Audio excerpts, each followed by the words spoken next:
உட்கட்டமைப்பு வளர்ச்சி, சமூக மேம்பாடு, பொருளாதார வாழ்வாதார மேம்பாடு பகுதியாக ரூபாய் 60,30,000 மதிப்பிலான நலத்திட்டங்களை வழங்கி அவர்களையும் முதன்மை விழிப்புணர்வு அதிகாரி மற்றும் காவல்துறை தலைவர் மற்றும் அரசு அதிகாரிகள்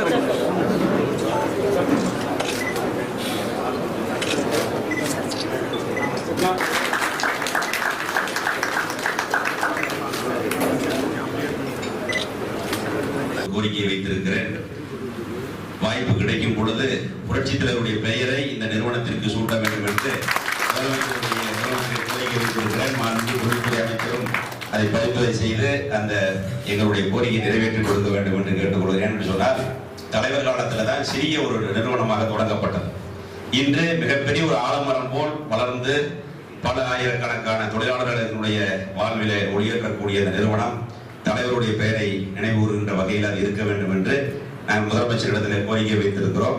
அதை மாண்பு தொழில்துறை அமைச்சரும் முன்மொழிந்து அதை பெற்றுத்தர வேண்டும் என்று இந்த நேரத்தில் கேட்டுக்கொள்கிறோம். பணிகளை தொடர்ந்து செய்து கொண்டு வருகிறது. அந்த நிகழ்வாக இன்றைய தினம் அடுத்த கட்டமாக மே, ஜூன், ஜூலை, ஆகஸ்ட், செப்டம்பர்ல எக்ஸ்பென்ஷன் இன்னொரு 2 லட்சம் டன்னுக்கு எக்ஸ்பென்ஷன்.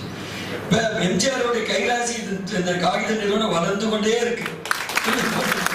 8 லட்சம் டன் 4 லட்சம் டன் பண்ணியிருக்கோம். இல்லை ஒரு 1.5 லட்சம் டன் காகித அட்டை தயார் பண்றோம். கிட்டத்தட்ட 5 லட்சம் டன் ஆச்சு. நீங்களா அது மேல வந்துன்னா இன்னும் 2 லட்சம் வந்துன்னா கிட்டத்தட்ட 6, 7, 8 லட்சம் டன்னை நெருங்கின்ற ஒரு நிகழ்வு வரப்போகுது. இந்த காகித செய்தி தமிழ்நாடு செய்தித்தாள் காகித நிறுவனம் அதுக்கு இப்போ வந்து மரக்குழுக்கு 1,100 crores ஒதுக்கியிருக்கோம். மேற்கொண்டு அதுக்கு 1,400 கோடி ரூபாய் ஒதுக்கிறதுக்கு முதலமைச்சருடைய ஒப்புதல் கேட்டிருக்கேன். நிச்சயமாக அதுவும் நடைபெறும் என்பதை குறிப்பிட்டு இந்த சிஎஸ்ஆர் ஃபண்டை பொறுத்தவரை சுற்றுப்பட்டில் இருக்கிற ஒட்டுமொத்த கிராம மக்களும் பயன்படுற வகையில் என்ன திட்டம் வேணும், என்ன தேவை வேணும், என்ன செஞ்சு கொடுக்கணும், ஒரு மாடர்னைஸ்டு டிஸ்ட்ரிக்டாக கொண்டு வரணும். அன்போடு பணிவான வேண்டுகோள். இன்னைக்கு கூட 188 கோடி ரூபாய் ப்ராஃபிட்ல போகுதுன்னு சொல்லியிருக்கோம். ஏற்கனவே 155 கோடி ரூபாய் ப்ராஃபிட்ல போயிருக்கு. ஒரு 10 இயர்ஸோட ப்ராஃபிட்டை கனெக்ட் பண்ணி அடுத்த வருஷமும் சேர்த்து நிச்சயமா ப்ராஃபிட்ல போவோம். அடுத்த வருஷமும் சேர்த்து மொத்தமாக ஒரு சொல்யூஷன், ஒரு கான்கிரீட் சொல்யூஷன். கரூர் நகராட்சி எடுத்துக்கொண்ட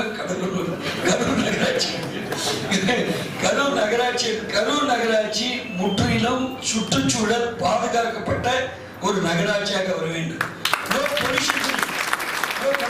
குப்பையில்லாத நகராட்சி, குப்பையில்லாத கம்போஸ்ட் ஃப்ரீ, பிளாஸ்டிக்கை தடை பண்ணியிருக்கு இந்த அரசு. மாண்புமிகு முதலமைச்சர் அவர்கள் 1/1/2019 பிளாஸ்டிக் தடை போட்டாங்க. பிளாஸ்டிக் இல்லாத கரூர் நகராட்சி, செக்ரிகேஷன் பண்ணக்கூடிய நகராட்சி.